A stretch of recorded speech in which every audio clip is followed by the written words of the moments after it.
Bandwidth provided by Recursive Squirrel Interactive. Transcription services provided by transcribeme.com. Visit them on the web at transcribeme.com/BeanCast for up to 25% off. That's transcribeme.com. Episode 500. Look how far we've come.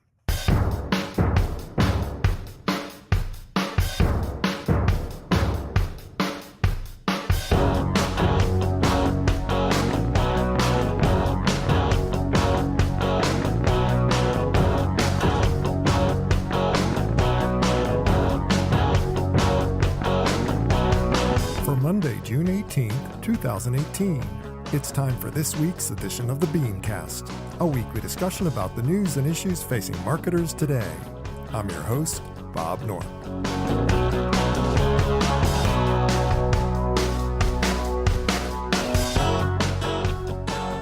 Thanks for joining us. 500 episodes ago, we started a weekly conversation unlike any other in marketing. Gathering together newsmakers and news analysts, we discuss the trends and issues facing our business. So what's changed in all that time? Tonight we'll discuss. Also taking notice of the evolution of masculinity, whether Cannes should have done more to address sexism, allowing fair use in TV marketing, plus this week's Ad Fail 5. That's the lineup. Let's meet tonight's panel.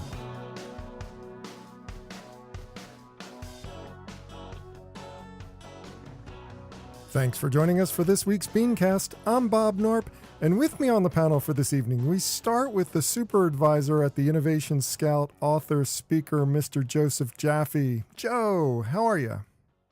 Hey, I'm fine, but when are we going to talk about the giant elephant in the room? We'll get to it in just a minute. The 500-pound gorilla. Congratulations. Give him a second to introduce me. I'm so excited. Oh, okay.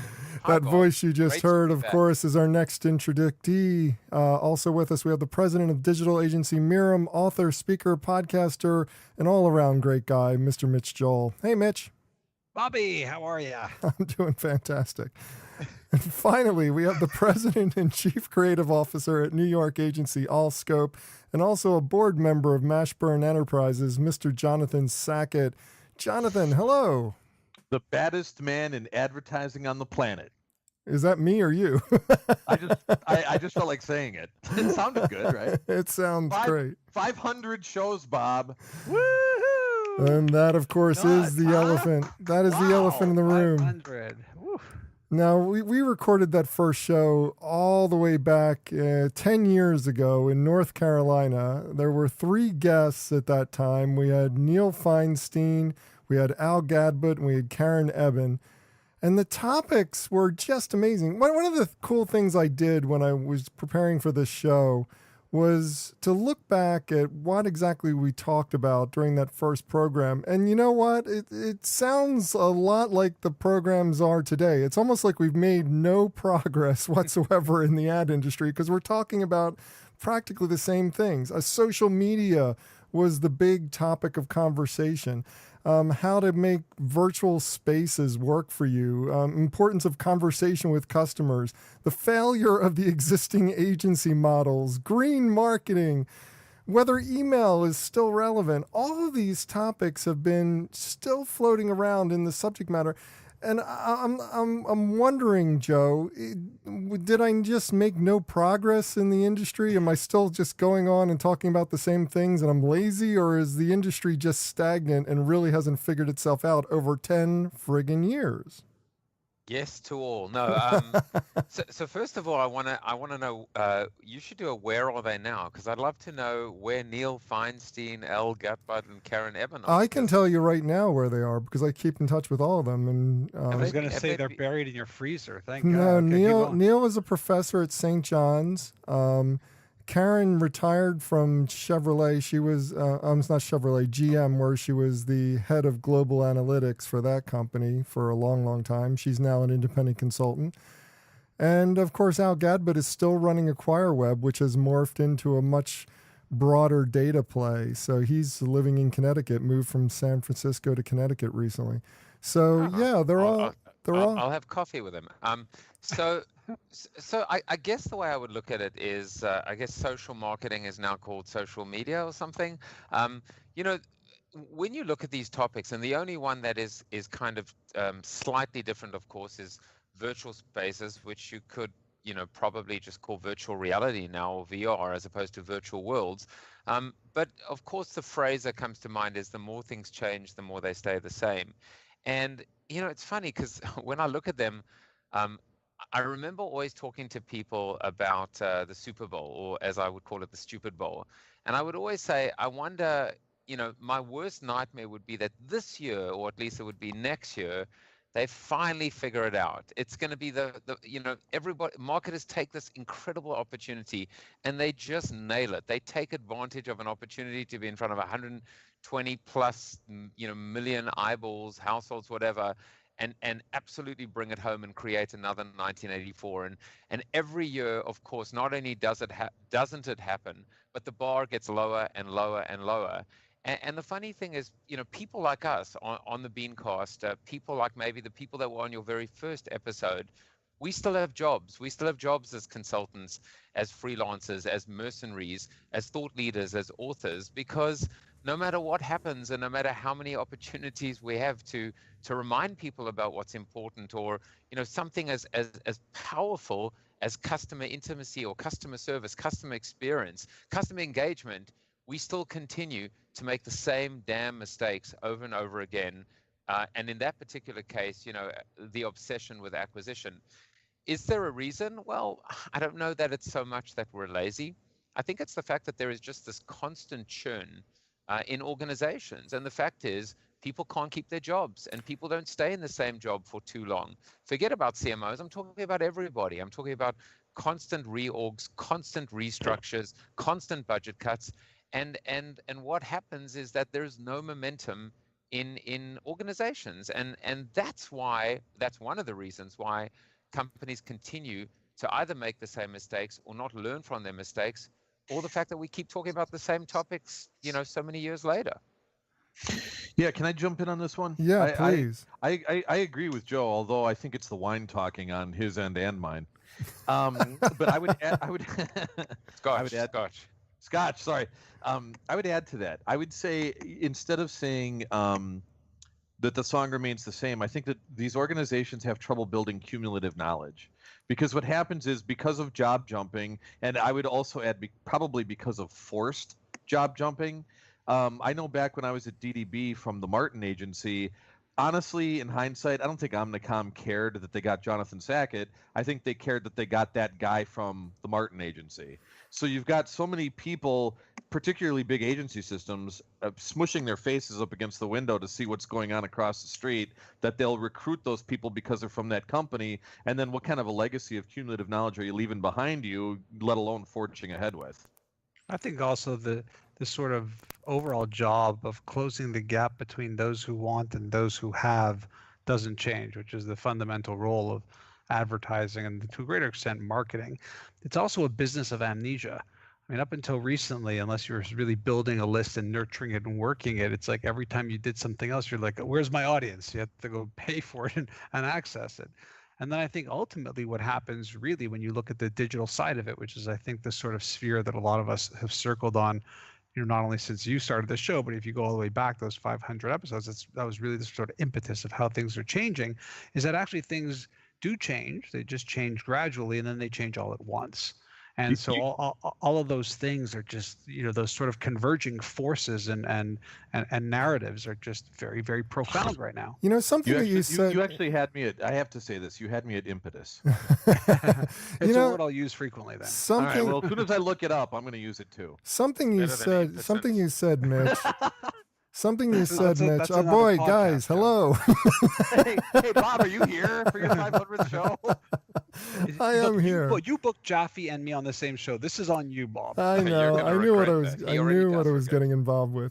No, something you said, Mitch, was that it used to be you had to find an audience, you paid for the audience, and then you got the audience. And I'm not really sure I understand what exactly you mean, because social media has used to be about conversation, but now it's slowly become find an audience, pay for an audience, get an audience. You know, influencer marketing, social media.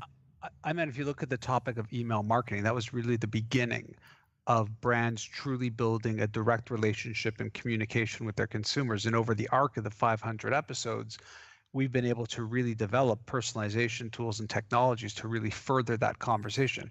Prior to that, most brands had amnesia, right? They had a product, they would market it, they would connect, they would sell, it wouldn't sell, they'd have another product. They weren't building an audience. They're like, where's my audience? They had amnesia. They had to buy that audience, you know, continually do the repetitious cycle of advertising to find that audience. If there's one thing I would say that the industry has done exceptionally well at, and also poorly at the same time, it's the integration of data into the entire stream. I mean, you know, everything is based on data decisions now. Data decisions are forming the basis of all marketing planning. You know, everything that's going on in the industry that's forward thinking has a data root, and it's, you know, it's not like that wasn't part of marketing as far back as, you know, the 80s, when we're dealing with the first beginnings of database marketing and digital efforts, when we were putting together the direct marketing realm into a whole new way of doing CRM.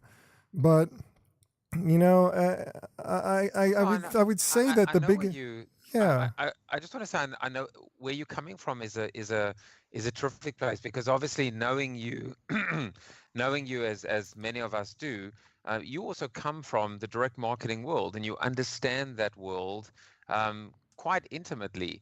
And a lot of the fundamentals that come from direct marketing are still best practices that are not employed today or deployed today by maybe those marketers with amnesia.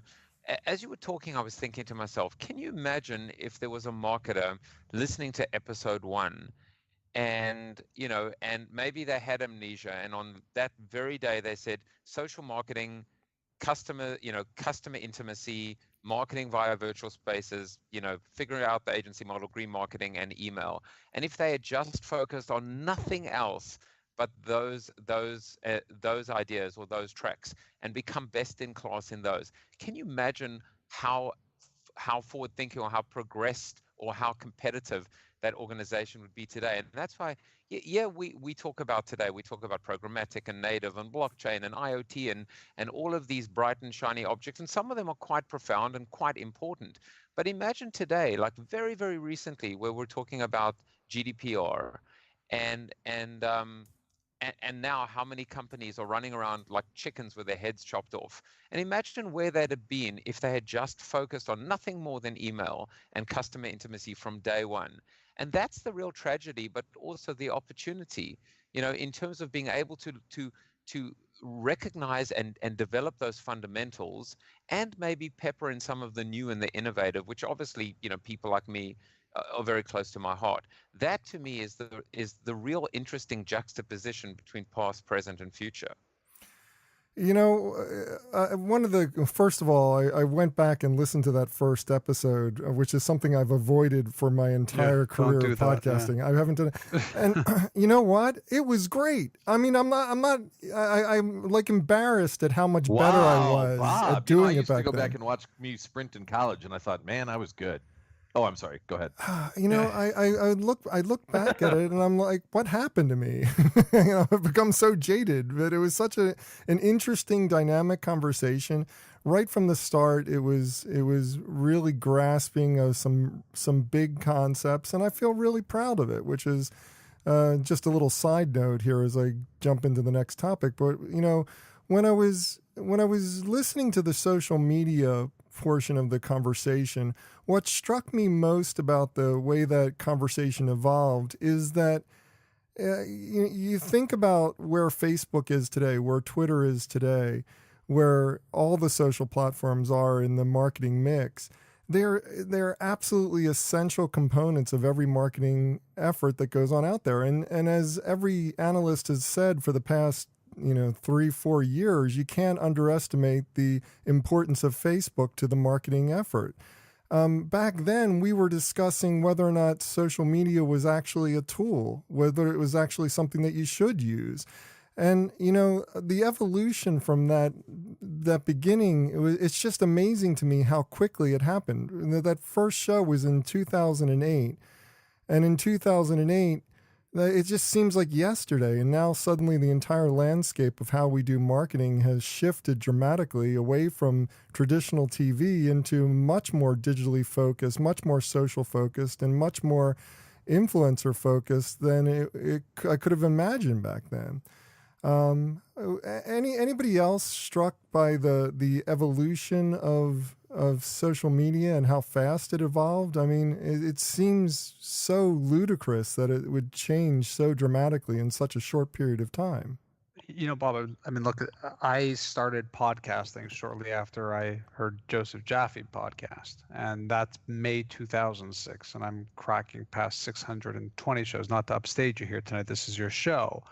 But I remember that moment in time as I started 6 Pixels of Separation, very much feeling like, why bother? I mean, Joe Jaffe's doing this with his show. There was, Shell Holtz and Neville Hobson at the time. There was a whole a little handful.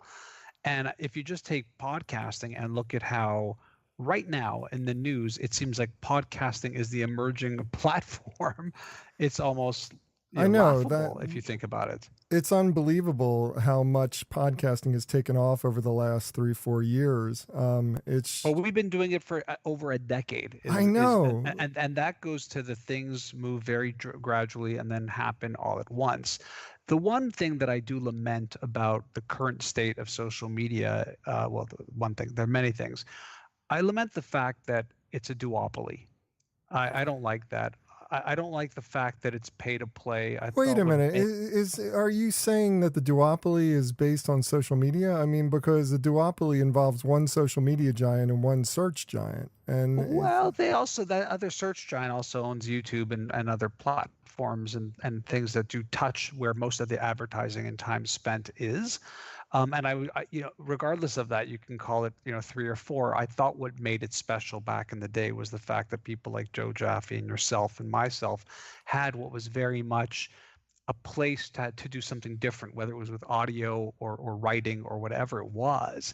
And it wasn't the type of content you could really get in mainstream media. And I thought it would hopefully become true to what the Clue Train Manifesto was about, right? Markets are conversations, and we would have this really open place, and everybody could have an idea and publish it for free and distribute it to the world and have all these new, 1,000 flowers blossom. And I think sadly it hasn't turned into that. And I think even on the platforms now, they're so driven by advertising, data, and to a certain degree manipulation and surveillance that it's a bit disappointing that it didn't sort of go down the Pollyanna way that I had written and hoped about. I know that people like Joe had written about and hoped about as well. The thing that strikes me most about all the conversations that we had on that first episode is that there is a certain amount of forward thinking that was going on at that time, and none of it was listened to. And the industry just kind of evolved into a whole different direction than anybody would have wanted it to be. I mean, we wanted social media to be the great flattener, the egalitarian way for people to communicate with each other, for brands to participate in conversations and listen to their customers. And it's become another ad platform that is invading customer privacy and is not giving us all the things that we had hoped to have.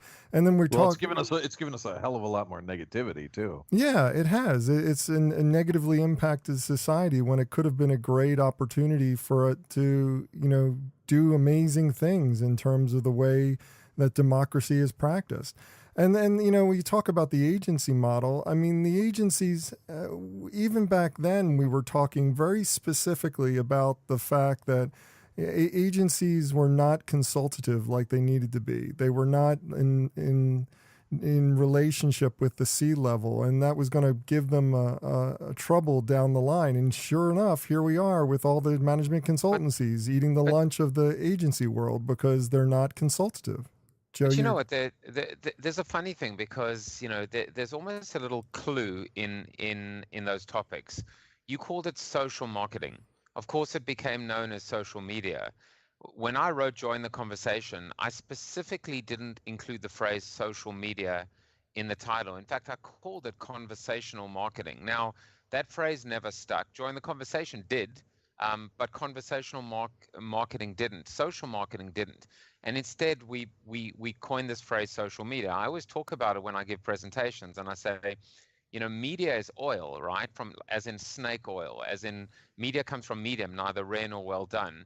Social is us going and having, in fact, I believe Jonathan and I might even have a drink on Tuesday together in New York. That's right. Social. That's social. So social is water. Without conversation, without humans, without a drink, literally we wither and die. And yet we take oil and water and we put them together, and we know they don't mix. And this phrase social media gets termed, and suddenly it becomes a best practice. My point is this, I often say to marketers, I say, I've got good news and bad news. The bad news is you're not ahead, right? The good news is that you're not behind. The bottom line is you've still got this mob, these bunch of lemmings, or as I call marketers, 6-year-olds playing soccer. If you've ever coached a 6-year-old playing soccer, you know exactly what I'm talking about. And still today, we're out there and we really are, for the most part, quite clueless in terms of how we deploy and how we go to market and how we use these magnificent platforms, which is what Twitter should have been, to basically try and figure out how to promote tweets and spam and interrupt and monetize through advertising, which is not a best practice, and it never will be a best practice. And so I guess the point is, even here we are so many years, 10 years later, the fact is there is still incredible opportunity for forward-thinking, progressive, risk-inclined marketers that either take these same topics and say, you know what, I'm going to do it right today. I was listening to that BeanCast with Bob and Jonathan and Mitch and Joe, and I'm going to do it right, as opposed to wait, to episode 1000 and go back to the topics that, guess what, are still going to be the same topics that everyone's talking about. So it is this kind of Groundhog Day scenario, but I still believe, maybe it's because I'm a bit of a romantic at heart, that there are opportunities for the exceptions and the exceptional people to do it right. Well, Joe, wouldn't it be interesting if at the 1000th episode the ECAT came back? You mean it's not back already? You mean you think I'm actually going to be here for a 1000th episode? I don't know about that. The QCAT or the ECAT? The ECAT. All right, let's just bring it back now. Yeah, all right, there, I just announced it. Everybody invest in ECAT. Well, I'm going to move on to the next topic because I think we've talked out our 500th episode. So thank you all for listening all this time. And now back to the regular scheduled programming. Now, Futurist Faith Popcorn is bringing her message to Cannes this year. And it's masculinity is evolving and marketers must respond. Now, her insights include everything from the increase of gender fluidity, let's try this again, the increase of gender fluidity to the rise of more egalitarian attitudes between the genders. And Mitch, what are the implications of what she is saying, and are the products, services, and marketing surrounding them keeping pace with these insights? Do you first, I guess the best place to start is, do you agree with her?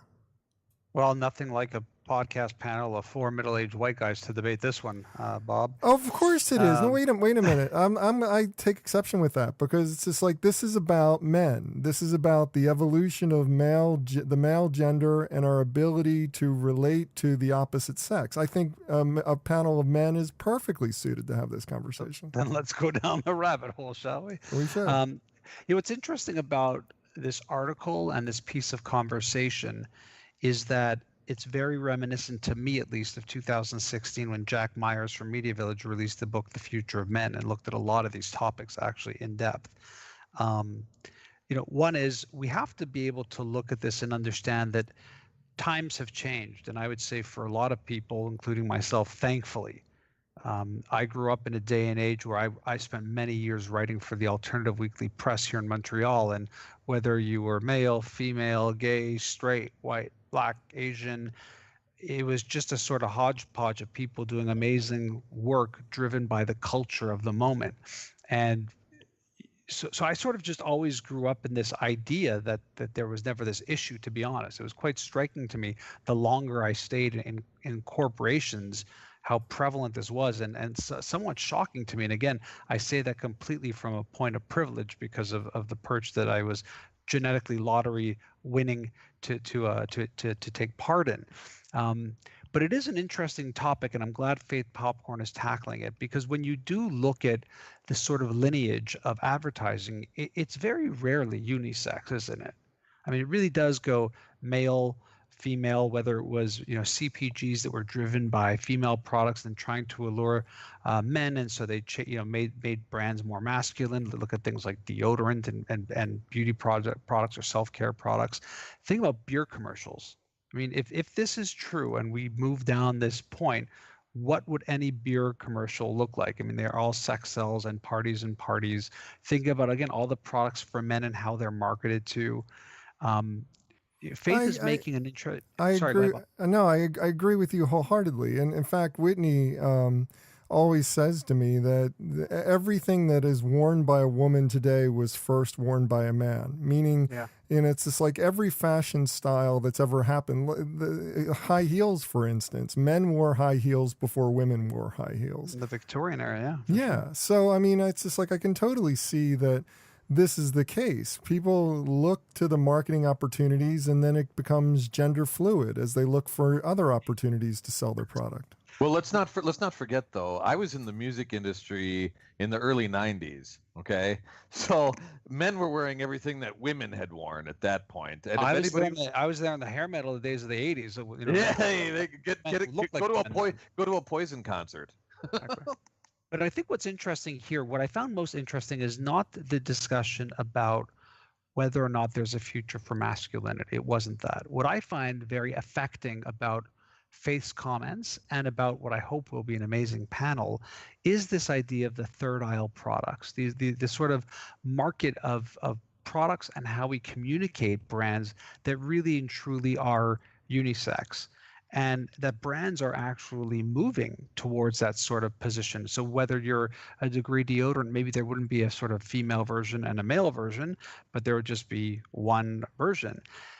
I found that whole concept really interesting, and I found myself wondering, like, what brands are truly unisex and actually position themselves as such. And there are many, actually. When you think about a brand like Starbucks, doesn't really position it towards male or female. They might with specific product launches. If you think about a computer company like Apple, they don't. But then when you start really gritting down into it, it is very interesting. Like even targeting. When we talk about basic personalization, what do we always say? They don't even know what gender I am, as if they don't know what they're marketing to me. Oh my God, yeah. I constantly get emails from Revolve Clothing saying, "Hey babe, how are you?" Yeah. I'm just like, I'm not a woman, and why would you call me a babe? Bob, no, those emails are from me. Exactly.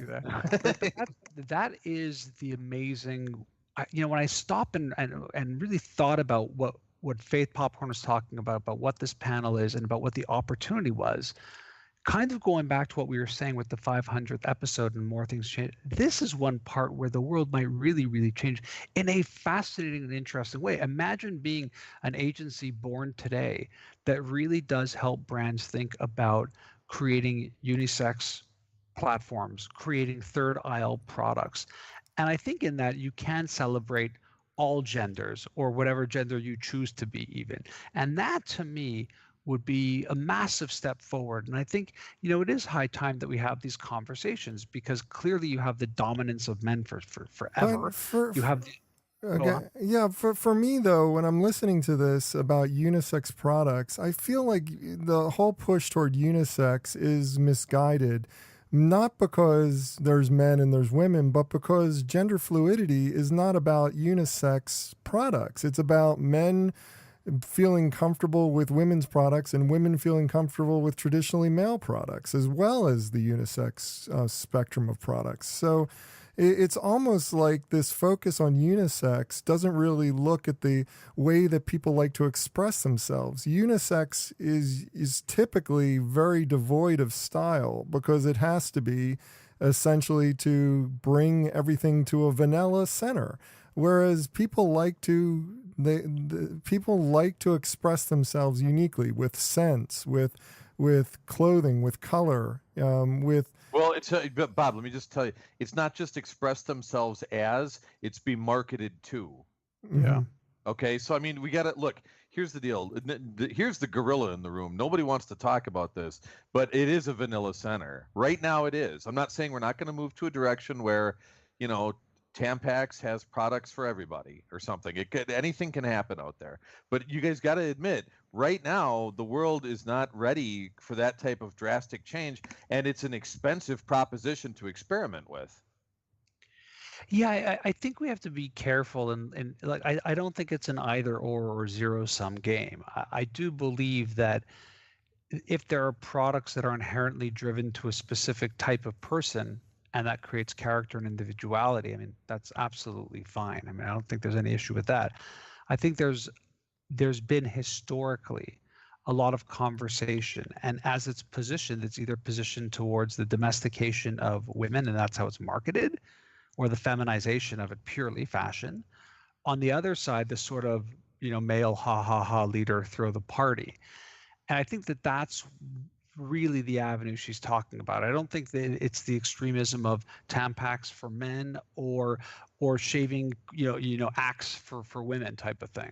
I think that there's this sort of subtle middle part of how does the world adapt to this new cultural movement, this sort of equalization, the fluidity. Well, is it? But how that big? is really interesting. No, I understand that. I just don't think. I'm not saying.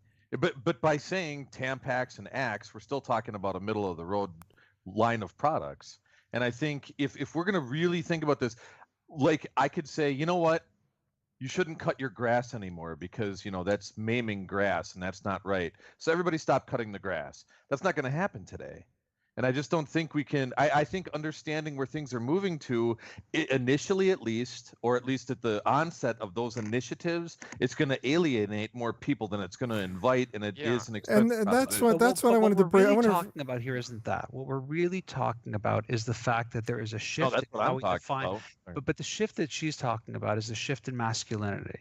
And that shift in masculinity has created a new type of culture persona. Look, it's Father's Day as we're recording this. A lot of us are much more paternal than the generation before this, and for sure more paternal than the generation before that, where they didn't even show up to the delivery room. They were playing golf and told that they had a kid. And the world changes. And I think the questions that Faith is bringing up and the questions that Jack Myers brought up in The Future of Men is about how do you shift your communications and the way you position a brand in a world where traditionally the way in which you spoke to that audience was very one way, and now you can't do it that way.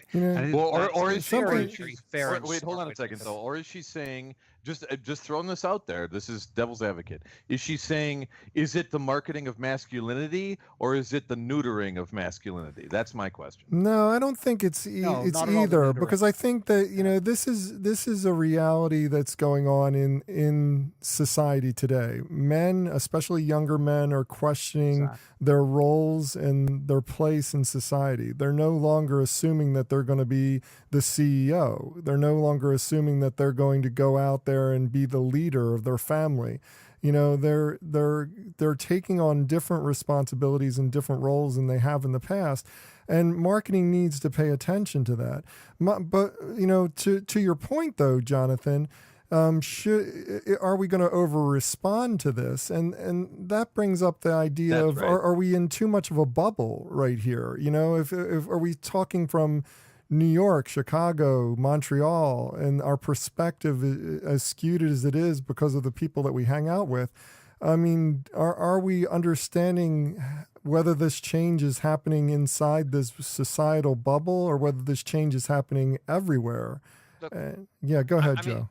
I mean, when I looked at this topic, and you know what, kudos to Faith Popcorn, who remains relevant, as a futurist. And you could be skeptical and a bit cynical about it, which is, she has to come up with stuff because she's a futurist. So what is the futurist thinking of this time? But, Faith Popcorn's going to be at Cannes this year talking about something that clearly has interest. But I had trouble with this topic in a sense because, in the marketing and media world, it's not a new topic for us to talk about the shift from demographics to audience, or from demographics to engagement and relationships. And that's a topic that we've probably spoken about, ad nauseum.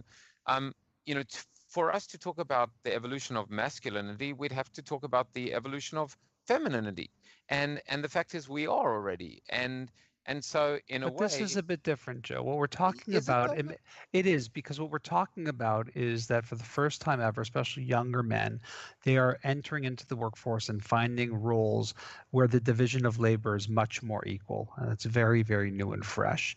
We're seeing things like men suddenly having an extreme uptake in things like, she talks about in the article, facelifts and liposuction, and how men are suddenly realizing, whether it's subconsciously or not, that they have to work on their looks to stay young because they have those things. We see men much more active, whether it's Wait, what about the course, metrosexuals though? but I'm not talking about them. I'm just saying that Mitch, men Mitch, are raising more children than they ever have but before. but There's hold on. a complete shift in Do you the male role. I mean, we do can't you ignore that. honestly believe that this is a completely new topic and completely new idea in We didn't say 2018? that. We're not saying that. Well, We're I saying don't think it is. I don't no, think she's not saying anybody. that. Wait a She's not minute, saying that. guys. I don't She's think. saying Yeah, shifts have happened. she's not saying that this is a new Exactly. happen. She's happening. She's saying that this is definitely a trend, and that marketers are behind the curve and responding to this trend.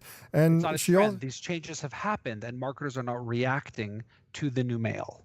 And I think that's debatable. I think that it has happened in certain segments of the population, and it's happening in other segments of the population. Yeah, and I this is think the that point. This is the point I was trying to make, which is to what Bob was saying, or is this just a bubble, and is this something that we're discussing in New York and Chicago, and for some reason he feels Montreal should be in the top three. But okay, fine. We'll put hey, Montreal. I addressed all three locales of all the speakers. Screw LA. But you know what? Look, this is a futurist position, and if you went and looked at Faith's, her last 100 predictions and posits, and every other one of these future shops, they would all be in the same camp. You have to triangulate. You have to look at it. You don't take all of your money from the other camp and put it into this camp. But smart marketers are going to take this stuff seriously and say, how does this relate to my business? What learnings can I take from this? How can I make a couple of shifts and maybe build onto what I was doing so that I can have a couple more horses in the race? That's it. Because the reality is, when you look at the so-called flyover states, i.e. not Montreal, Chicago, or New York, I'm not sure that this specific topic is as big or will be as big as perhaps we're even discussing on the show. Maybe I'm wrong. Yeah, I think it's a change that has taken place. I think it's there. I think it's real. I think regardless of whether you're in a place where it's happening more or less, the fact is this is a part of culture that men do have a feeling of. This is a very different time. Men are working from home. They're acting as. I mean, I think that is a reality almost everywhere. They're not just in the salt mines south of Chicago, Does Budweiser or Bud Light stop using farting donkeys now, based on this research? Well, that's sort of the contention of the conversation. And that's what guys. This I would is say what. Having last thing. I would say having worked with Budweiser for a number of years, the farting donkeys are sticking. Well, let me just say one thing that she put forward is that advertising bears a certain amount of responsibility to lead the culture forward. Now, this is about the only thing out of what she said that I truly find controversial, because advertising, in my opinion, occasionally leads, but more often follows trends. They don't lead in trends. And I'm a little bit concerned about the positioning of advertising as a cultural leader, and how it's our responsibility to guide society into a different role for the man, the masculine role in our society. I mean, it doesn't. I don't know whether or not to accept that as being part of our mandate as advertising professionals, or whether or not that's just a little bit of hyperbole on her part in terms of. You know what? It's good for her to have the cojones to go out there and say that. Now, having worked at Martin, Ogilvy, DDB, name the biggest agencies I've been there, I'm telling you, I've worked with these people. If you want them leading our culture, we're all in a world of hurt. Well, that's it exactly. It's just like advertising has never been really great about promoting the best in society.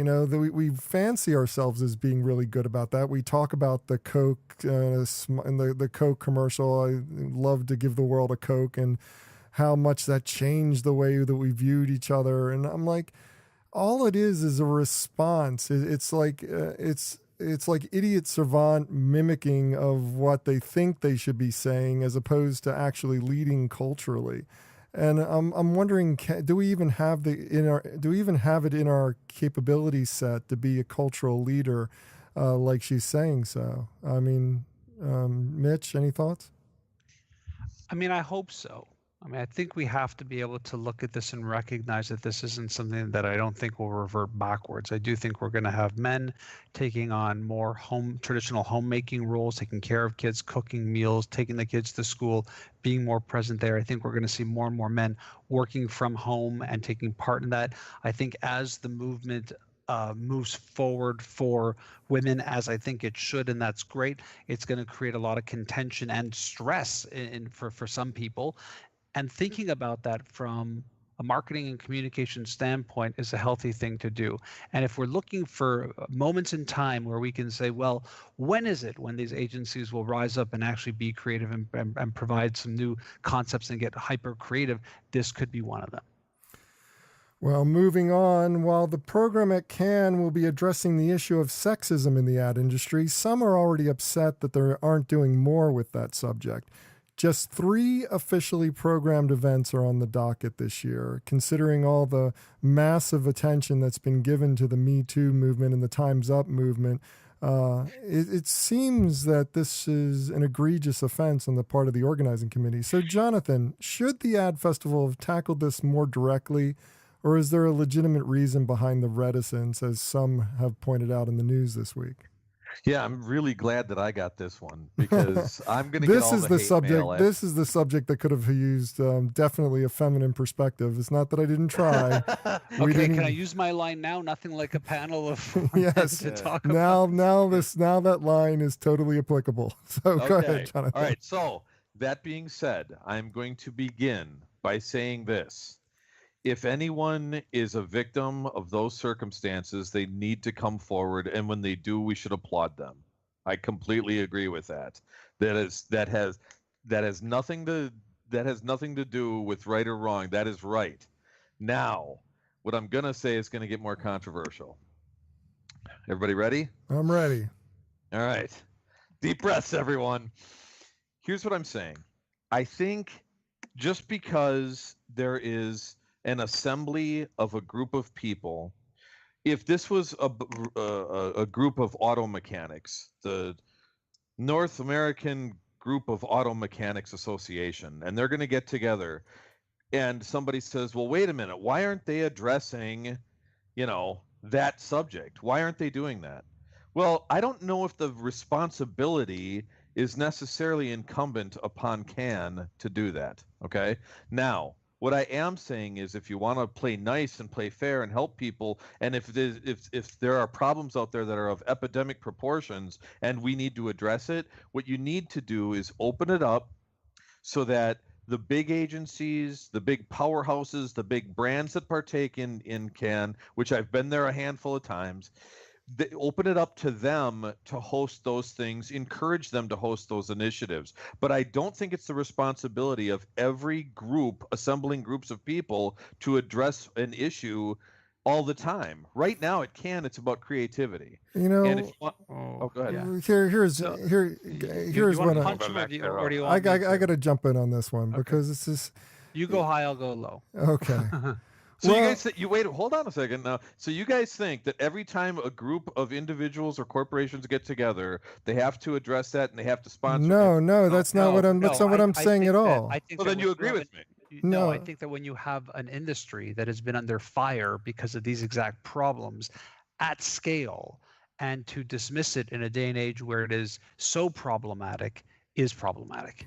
Okay, but wait, hold on. Let's go back. Let me have my say. Let me have my say. This is my question, so I'm going to address this. Did I dismiss it? No, I said up front. But there's better ways to do it. I don't think it's the response, because I would say the Auto Association. If the Auto Association had 15 plus incidences of this problem and they didn't address it at their annual meeting, I would. Well, how many did they have? I don't I don't. know. I don't. Here's- in here's- this industry, I know it's plentiful and every day. Here's the reality of this. But I I mean, which is better? Which is better, representation or conversation around the subject? And We're bringing a platform in so which for me, the big so for agencies or me, the big brands so can for set it up themselves within that organization. So for me, Listen. they brought in 3 panels to deal with the subject matter.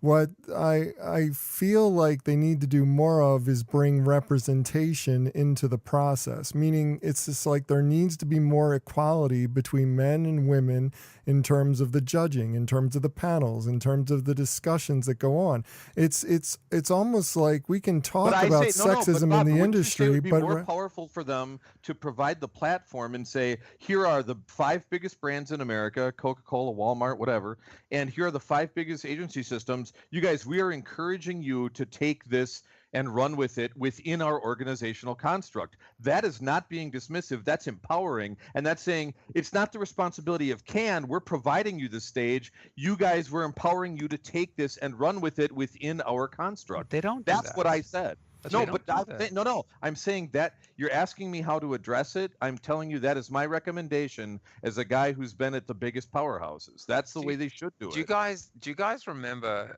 several years back?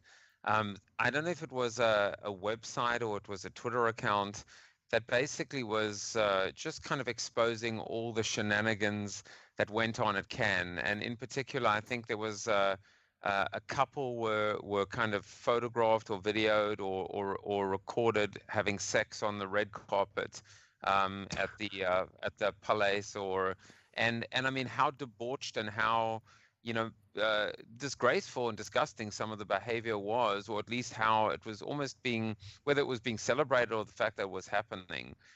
So a lot has changed clearly around, in the industry around the world in the years that have taken place. I would just say, that kind of, I lean a little bit towards Jonathan on this one, because I don't think this, of all the places in the world that are going to stand up and address and take stock and introspect and take a moral high ground on what's going on in the industry, this is not the place. I would rather say, you know what, don't talk about this stuff, fix it. And the change and the fixing of the problem and the coming up of a solution is not going to happen at Cannes. It's going to happen in the 4 walls of every one of the corporations, on the agency side, on the media side, and on the brand side. associations. And But- yeah, the but association. So I I'm just think saying, when you have sorry, but Cannes is not the moral high ground here. Listen, what one is, I think we can't confuse conferences, associations, and organizations having their own policies around zero tolerance of harassment and things like that, which they all have in place now, and they've all learned from, photocopying your bum at the old Christmas party too. That's not what we're talking about here. What we're talking about is one of the largest gatherings of our industry, and it's an industry that we know has been through a complete disruption and dismantling because of this specific cause. And to somewhat dismiss it when you're doing a week-long program that is involving all sorts of different pieces of content makes it look dismissive. And I get what you're saying, that it's a choice and they can say, you guys figure it out, you stand over here, you do that. But it becomes glaringly obvious when it is the largest gathering and there is a lot of content in that gathering, and that Mitch, this piece So- of so if content they're gonna is being do- so- dismissed. Okay, so That's all. so in your and I understand that, but if we're saying, okay, here's the platform, which is a creative awards show, we all agree with that, right? I would say that that's maybe 1/3 of what it is now. Okay, fair enough. I mean, it's a lot of content. You've got a week of people sitting in sessions. That's what it is. Yeah. Okay, all right. Well, I would say it's sessions of creativity, but that's tit for tat. Who cares?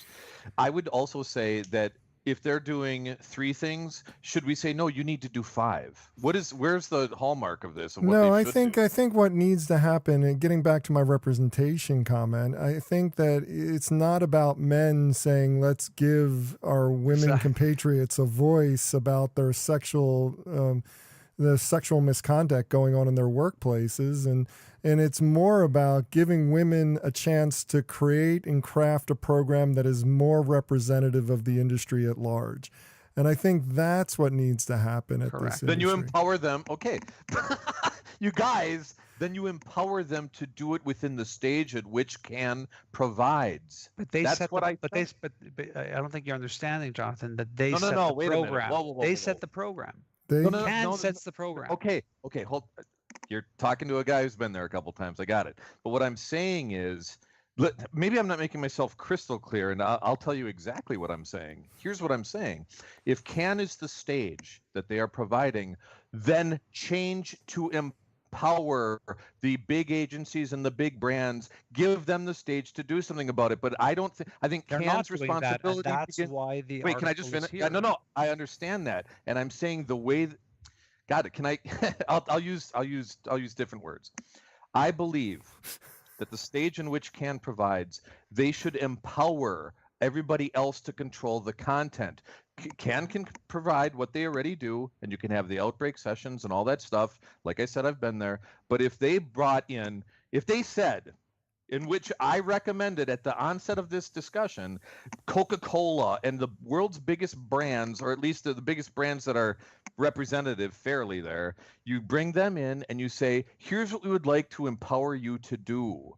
You guys and Ogilvy and WPP or whatever, you guys, here, we're giving you this option, and we're strongly recommending that you do it. That way it's not CAN's responsibility for the content for that, it's the brands and the biggest agencies' responsibility. That's how they should do it. That's what I say. this is not the topic that I thought it would be. I thought this was one that we'd be all mousy about and not really want to talk much about, but this has been fantastic. Well, I feel like I've been the mouse because I can't get a word in edgewise, which is great as I drink my scotch. I think what Joe means to say by that is that Joe means to say, yeah. Stop can I mansplaining him. I want to just say something as well, which is, and I'm doing my best to be as neutral as possible. And I will say, with full disclosure, I haven't been to Cannes. I've never been to Cannes during this. I've been during other festivals, but I've never been to this one. I think the mood and the tone has certainly changed a lot from what I hear and talking to a lot of people. And what used to be this the self-congratulatory kind of tribute to our grandness and our industry's grandness and self-worth and our overinflated egos, everybody's taken all of those egos have taken one hell of a beating, and there are a lot of bruised kind of egos running around there. And I think that Joe, I wish you were right. Well, But I mean, it's still self-congratulatory, and if I could tell you every story I've been there, every time, it's people breaking their arms to pat themselves on the back. But you know what? I think the thing is they probably, and again, I'm offering a perspective. They probably had to straddle a line in terms of not. This is an elephant in the room, to be sure, but they probably had to kind of straddle that line not to create too much heaviness, even though one might argue, and I certainly think Mitch would, and probably we all would, that it needs to be discussed. And that's all I'm saying, is they still have to find that balance between everybody saying, you know what, it's all going to be okay. The 30-second spot is still alive. Let's continue to kind of create those beautiful pieces of film and enjoy ourselves. That's all. Well, I want to move on to the last topic because we're running out of time, so we're going to talk about this real quick. Fair use is a touchy area when it comes to television. Clip sharing and user mashups undoubtedly help programs find new audience, but they also create things like piracy, and they shift views away from ad-supported channels, which is no bueno when you're trying to actually get some money for your programming. So, Joe, how are television content owners dealing with walking this line today? And what are the best practices as you see them right now? I mean, I was reading a couple of the source articles, and the irony was, I clicked on one link, and it took me to an Adweek premium website, and it said you don't have permission to view this article, which is kind of exactly what the whole fair use debate is about. I took a customer-centric view, which is, I used myself in a personal example. Everybody knows me. I'm a huge football fan, meaning soccer fan, and I want to be able to go and just watch the goals that I missed. In today there was some fantastic goals. Brazil scored a great goal. I don't know where to go. I'm not really sure that there still is a place to go. So I'm going to go to Twitter. I'm going to go to Instagram. I'm going to type look for a couple of accounts or type a few hashtags, and when I find a clip and I try and watch that clip, maybe I'm in a different country, and I get this kind of sad face telling me that I'm not allowed to watch the content, or the content owner has declined or not given permission for that to be shared. The net result is a poor customer experience, or a poor user experience.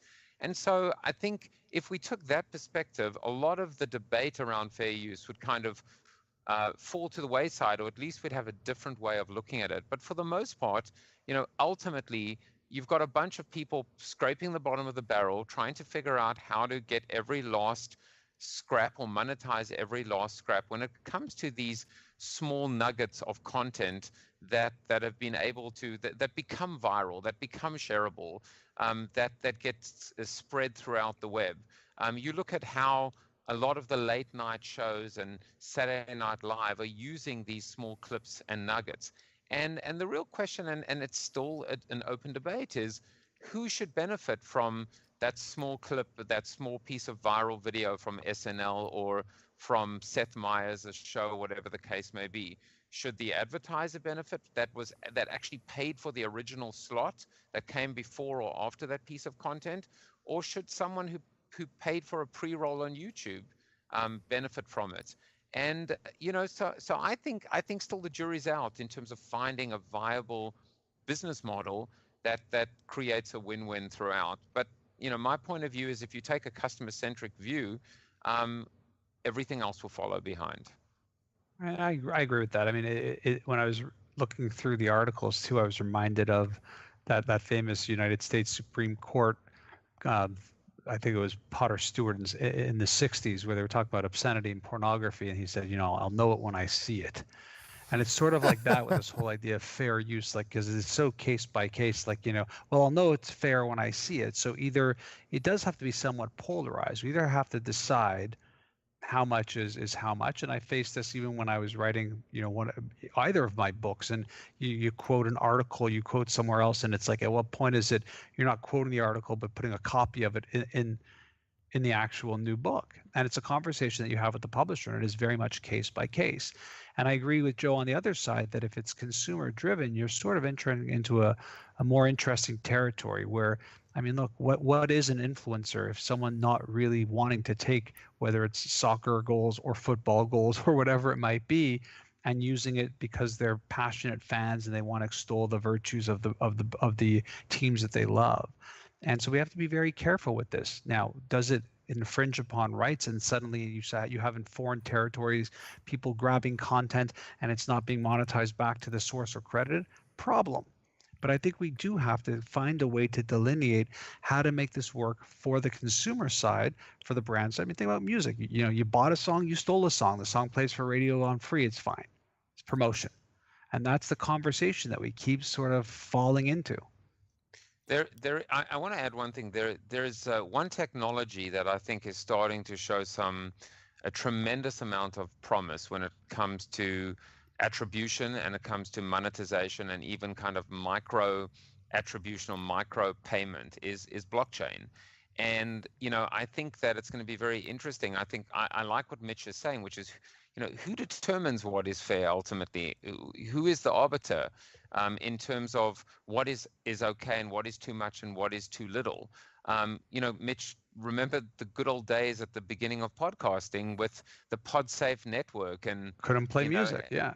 And you, I mean, you've always been a big fan. You've always had a couple of very close friends, even from the music industry, that you've always played their PodSafe music. And so in many respects, when we think about going back to those humble days at the beginning of podcasting, we were just trying to figure out a fair way ultimately for to be able to use content without ripping it off, to be able to afford to use that content, and a way that kind of furthers that truly is the rising tide that floats all boats. No, I think that's right. The only thing I'd add is, what are we going to do about Can? Yeah. Let's And with that, can. I've already used that title, so you can't use it again. We may have to. That's not fair use of that title. Well, it's time for the Ad Fail 5, but before we get to that segment of the show, I do want to take this opportunity to thank my guests again and allow them to each do a shameless plug, starting with Joe Jaffe. You can find him at itsinnovationscout.com, right? Is that the URL? So I want to tell you something. That I appreciate very much the plug, and yes, it is the innovationscout.com. But I'm going to do can I do my plug last? You'll see why. Okay. Well, it's not what you think, but I should go long. Well, actually, now I've totally screwed it up, because if I go, it doesn't matter. But just tell me when I can do my plug. How about right now? Okay. No, hey Joe, you're up. Do your plug. No, you'll see what I mean, because anyway, that was the worst setup ever. I was going back and I was looking at some of the very first episodes, trying to find the first one that I was on, and the earliest one with show notes I think was 57 maybe. Yeah, I think you were on second year, so that would put you right around episode 57. But those are the ones that had show notes. The rest, there may be one earlier, but I came across one name, and that was Darrell Ward. And for those of you that knew him, he passed away after a long protracted battle with cancer, and for the most part he kicked cancer's butt for I'd say probably 8 of the 12 rounds. But unfortunately, at the end of the bout, he lost his battle with cancer, and I just wanted to pay tribute and plug him and his work, and all the people that knew him and worked with him. A lot of friends of the BeanCast worked with him and know him very well, and so that was my plug. I wanted to defer all of any kind of my own kind of light to his, because he shone a light on the entire industry, and he'll be truly and sorely missed. Absolutely. Thank you so much, Joe. Next up, we have Mitch Joel. You can find him at miramagency.com and also at 6pixels.com, if I'm not mistaken. So tell us, what's going on in your world, Mitch? How do you want to follow Joe's eulogy for Darrell Ward? Yeah, thanks for that, Joe. For sure. Just head over to 6pixels.com if you want to check me out. I also recommend highly the new book, Frenemies by Ken Aletta. He's been writing the annals of communication at the New Yorker since 1992, and he wrote this great new book about all the stuff we were battling about today called Frenemies, which is a great look at the industry, and I highly recommend that. Yeah, I've been looking at that book and I'm very interested in it, so thank you very much for that recommendation. Next up, we have Jonathan Sackett. You can find him at mashburnenterprises.com, also at allscope.com. Tell us what's going on in your world, Jonathan. What would you like to promote? Well, first and foremost, this show, I always ask people to follow Bob. I would also say that Joe, Mitch, and Bob are 3 guys that I would highly recommend that everybody does business with. I would say that without falter, even if we disagree on some tactical things. I think these guys are brilliant, and I'm really happy to be on the show again, especially for the 500th show of one of my closest friends, Bob. The other things I'd say, we're launching, Jamal Mashburn and I and group are launching G24, which is medical marijuana with 16 distributors. Allscope.com, which I'm the president, and Evan Greenberg is the CEO there, and we have taken them from media-centric to full service. And I hate to do it this way, but I am finalizing a bunch of deals between 2 Black Guys with Good Credit podcast and a bigger organization that we will be launching, and you're going to see it in the media within 30 days. So I'll be out in New York this week finalizing that, and I can't wait to announce it. It's going to be really awesome. So my big announcement is there's a big announcement to come. Well, come back and tell us about it, definitely. As for me, for more information about me or the show, visit thebeancast.com. There you can find a complete show archive. You can find out how to consult with me. You can even find out how to advertise on the program, so check it all out at thebeancast.com. And don't forget, if you need transcription services, transcribeme.com/BeanCast is the place to go. They'll give you a great discount because they are our official transcription partner, and you can now get transcriptions of every episode of the BeanCast about a week out from the episode post date. So definitely check out transcribeme.com. And now it's time for the Ad Fail 5, a rundown of the lowest moments in advertising, marketing, and public relations from the last week. And first up, streaming music service Tidal was caught not only faking streams, Mitch, and inflating their numbers, but doing so badly that anyone who cared to look could see that these numbers were impossible. I mean, like streams that were going for 24 hours for days on end, streams that were going twice on two different streams at the same time. I mean, you figure if you're going to fake streams, you do a better job of it than this. Wait, Bob, are you sincerely telling me that somebody in the entertainment business has been inflating numbers? What? Is that true? Yeah, but they're I've usually got better my at it. record here that might argue otherwise. They're usually better at it, though. No, not really, Bob. I got to tell you, not really at all. There are landfills all over America filled with CDs, albums, and cassettes. Yeah. So by the way, this is kind of goes back to the very first topic, of the more things change, the more they stay the same. We just did recently a little competitive audit for a pitch, and one company had 1.7 million followers on LinkedIn, and we're looking at their posts, and each post had 1 like, 2 likes, 1 like, 0 likes, 2 likes. Methinks somebody paid for their followers. I think that happens a lot. Well, next up, IHOP, or the International House of Pancakes, caught a lot of heat this week for changing their name to International House of Burgers. The stunt was roundly criticized, Joe, but this fail is not going to them, in my opinion, but to every other self-important marketing exec out there who hated on this without researching the incredible amount of attention that this effort earned. I mean, no, it wasn't a classic can-winning marketing stunt, but it was effective, wasn't it? Well, all I know is I saw. Wait, it was a stunt. It's not permanent. Yeah, I loved. I thought Wendy's did it great, where somebody had tweeted it out to Wendy's, and Wendy's said that they're not really afraid of the burgers from a place that the sight of pancakes were too hard. I saw this thing, by the way. Man walks into IHOB. Waiter comes up and goes, "Welcome to IHOB, the International House of Burgers. What would you like?" He looks up. He goes, "Pancakes." Now, Sir Martin's exit package is $26 million. Not so bad for a semi-disgraced ex-chairman, wouldn't you say there, Jonathan? This one doesn't surprise me in the least, but it shows just how bad the industry is at its core. Well, this one hits home close to home, as you know, because Sir Martin Sorrell was the one who hired me for the North American role. So I have worked with him in the past. I'm not surprised that everybody's a little bit peeved about that and about the circumstances of that money going out. What I am surprised about is that the non-compete that he didn't have to sign. That's amazing. Yeah. So I don't know what the payback's going to be to WPP, but look out.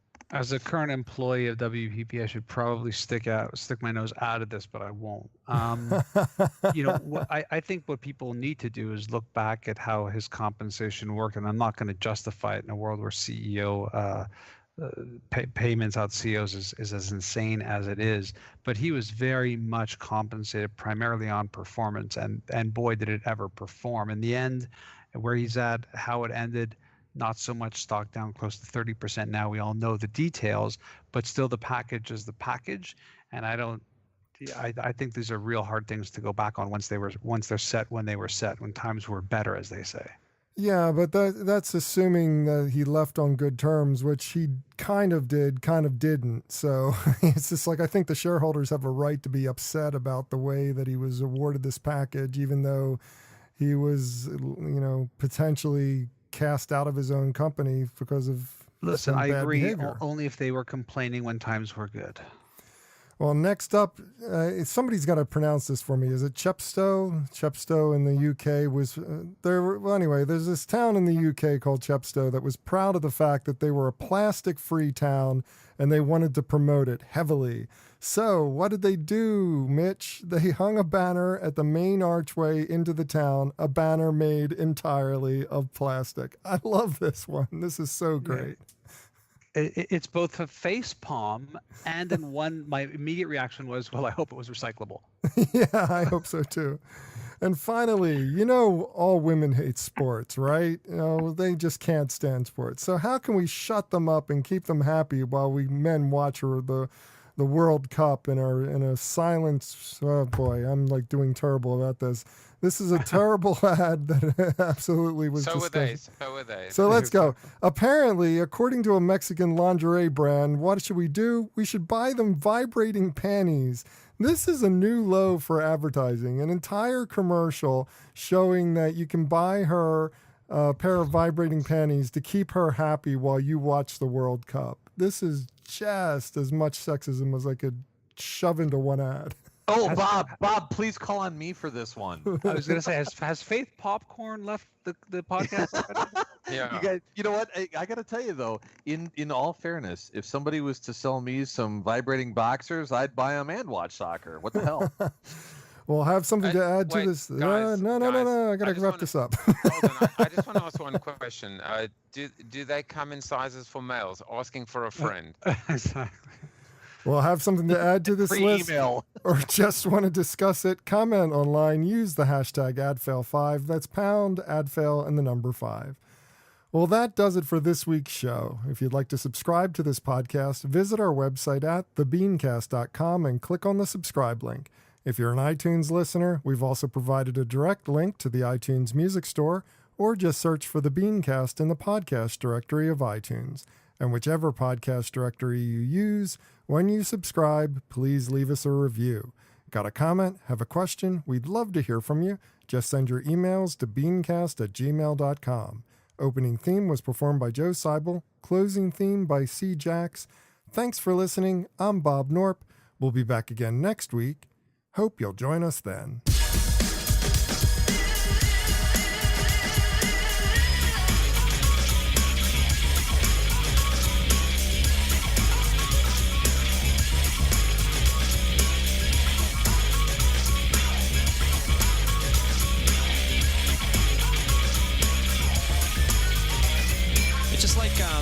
You know what I mean? It's like if it's, you know what I mean? I don't know, man. It's just like, okay, it's like, you know what I mean? Like, it's like totally like that.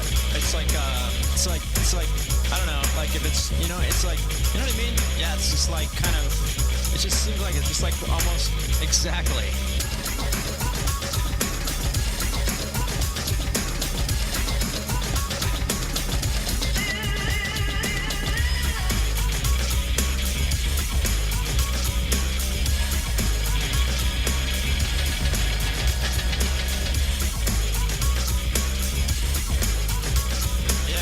It's like exactly. Yeah.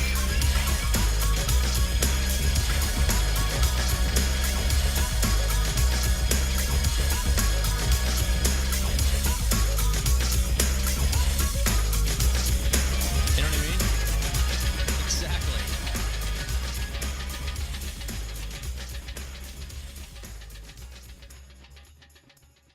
Cool beans.